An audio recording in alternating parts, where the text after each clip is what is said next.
त्रिशरण पंचशिलाचे सूर जुळाले, भीमरायामुळे आम्हा बुद्ध मिळाले, भीमरायामुळे आम्हा बुद्ध मिळाले. तर जय भीम, जय संविधान. मित्रांनो, बुद्ध पौर्णिमेच्या खूप खूप हार्दिक शुभेच्छा सर्वांना. देशातील सर्व बंधू भगिनींना बुद्ध पौर्णिमेच्या खूप खूप हार्दिक शुभेच्छा.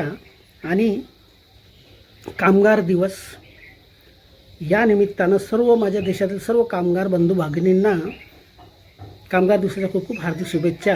आणि जय जय महाराष्ट्र मामुचा, जय जय महाराष्ट्र मुचा, जय भवानी, जय शिवाजी.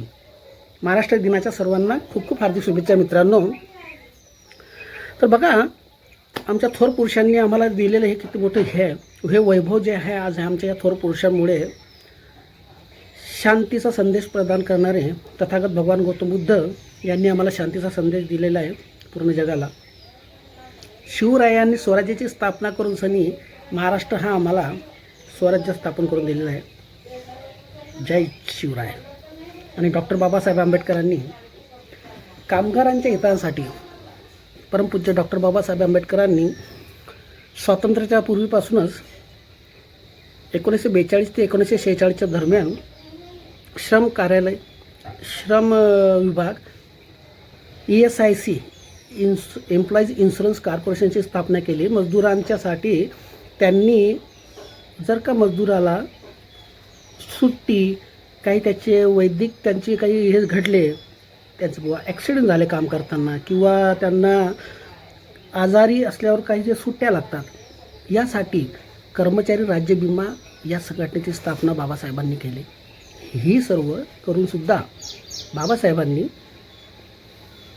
इन्शुरन्स प्रदान केलेला आहे प्रत्येक कामगाराचा. दुसरी गोष्ट अशी, महिला कामगार त्यावेळेच्या काळामध्ये कोयल्याच्या खदानी आमच्या देशाच्या उन्नतीसाठी खूप महत्त्वाचे होते. त्यावेळेस कोयला खदान यांनी आपल्या देशाच्या उन्नतीमध्ये खूप मोठे योगदान दिलेलं आहे. आणि त्या कोयल्याच्या खदानमध्ये काम करणारे कामगार, विशेष करून महिलांना टोटली कोयल्याच्या खदानमध्ये काम करण्याचं त्यांनी बंदी करून टाकलेली होती, कारण खूप ॲक्सिडेंट होत होते. त्यानंतर महिलांसाठी सुट्टी, गर्भवती महिलांना सुट्टीचं प्रावधान डॉक्टर बाबासाहेब आंबेडकरांनी त्यावेळेस केलेलं होतं.